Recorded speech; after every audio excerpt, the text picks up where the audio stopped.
search for the ancient city of salt has led me to this town called Wida. And Wida is like the voodoo Republic of Cotonou. We have more than 445 voodoo temples here in Wida. But that is not why we are here.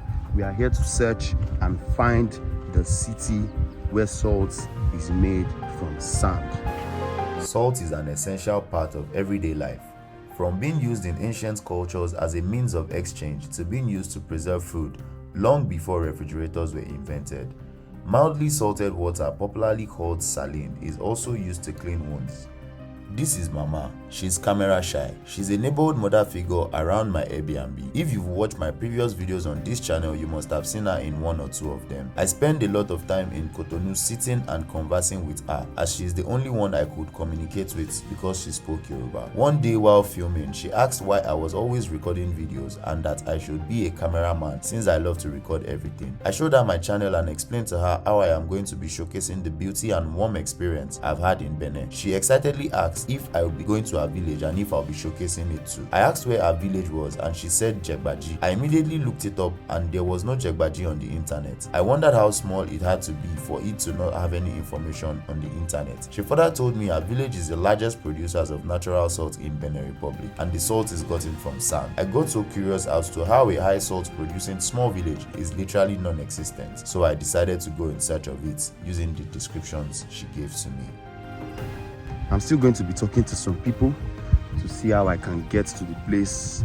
I've been asking around, but the language is it makes it difficult to be able to get what they're saying, but we're gonna keep trying because today I have to find out where the salt city is and I have to experience it and show it to you guys. We have to know how salt was produced before factory produced salt came. Our ancestors and forefathers used to create their own salt.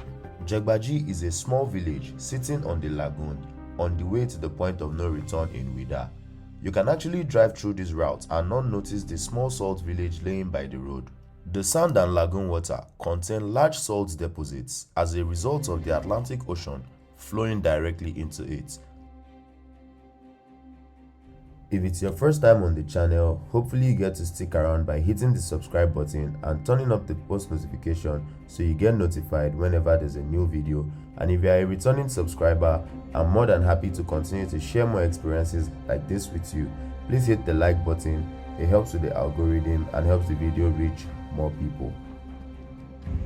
But finally, I think we found it. The salt village.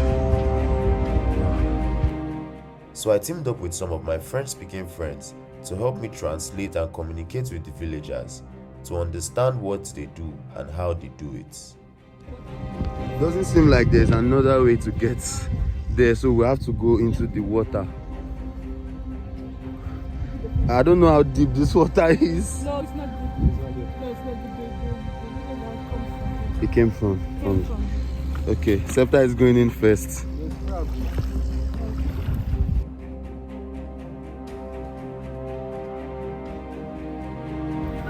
Oh, there goes Richard. Septa claimed to have seen a crab in the water. I guess it was just a jokey joke. He couldn't have meant it. There are no crabs in the water now. Are these guys for real? Are there crabs in here? And then this happened to Septa as he almost stepped out of the water. You lost your slippers. Nothing to worry about. It was just his slippers. It was now my turn to make my way into the village through the water.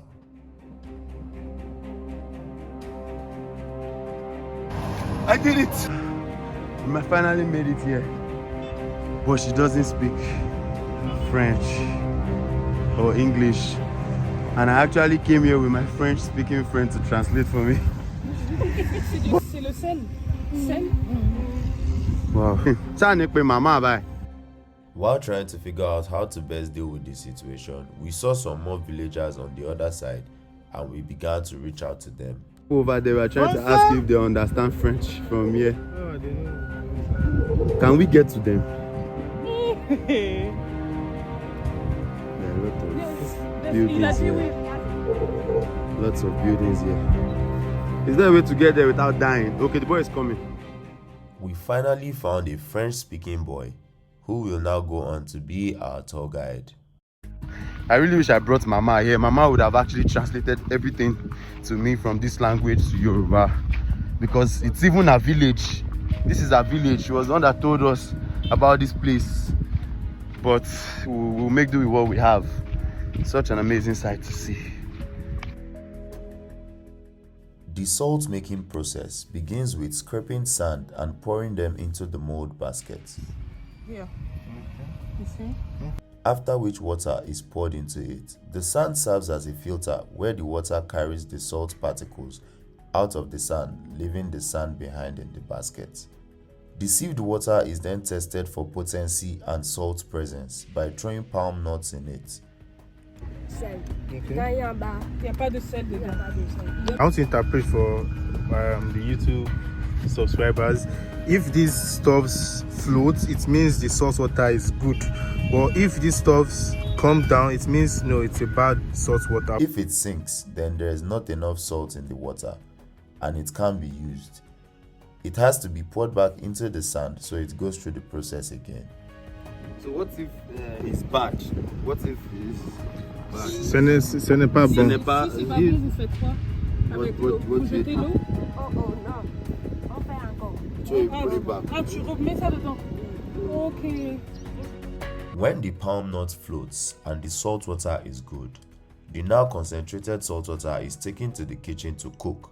This is the final stage where the salt is left behind and the water is dried.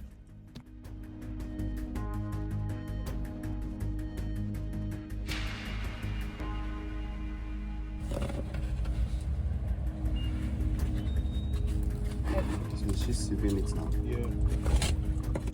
The salt is then harvested and drained before it is taken to the market for sale. The big bag goes for 20,000 sefa, while the small bag is sold at 10,000 sefa. So hot in there. Can you ask if I can buy a small quantity to take? Ok. Est-ce qu'il peut acheter une petite partie maintenant pour partir avec? Ok. Combien pour le petit? I'm trying to buy some salt to take with me. 600. 600 kilos. 600. Yeah, that's 600. 6,000. 600. 6,000. 600. Oh, 600. 600 Kilos. Sefa. Sefa per kilo. per kilo. I think I'll buy 1 kilo. Okay. Wow. So this was the salt they used to eat back in the day. Merci. So this is our salt. We got salt. Traditional salt. And the salt boy. Say hello. Merci, maman. Like talon. Republic, yes. Like talon. I have to start making my salt when I get to Lagos. Babish, I'm coming for you. Sorry, Onirubish. You guys, this was an amazing experience. I'm really glad I made this journey. Wow, this is beautiful. So many things that that has actually been going on for decades, centuries. This video would have been almost unachievable without the help of my friends. And big shout out to Mama for directing me and telling me about a beautiful village, an awesome village here in Chegbaji. If you enjoyed this video, like, subscribe, and don't forget to share. Do you guys want to say bye to my people? Say bye. Au revoir. We are now back. We're back in Cotonou with Mama. This is Mama that told us about Djegbaji. Mama, Mama is camera shy. Mama is camera shy. She said to me, why am I always recording everything? Oh damn.